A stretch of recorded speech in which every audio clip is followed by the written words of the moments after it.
How to add a signer or viewer. After logging in, click on Create New Envelope drop-down from the navigation bar and select Upload a new file. Scroll down and go to Add Signers and Viewers section. Over here, enter the required details.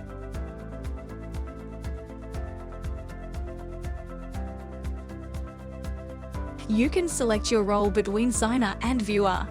Signers can sign and add their required details on the designated document like name, designation, date, company name, and others.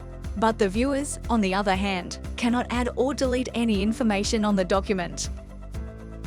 You can also add envelope creator notes. These notes will not be shared with anyone. You can add multiple signers or viewers by clicking Add a new row. Enter the details of the second signer.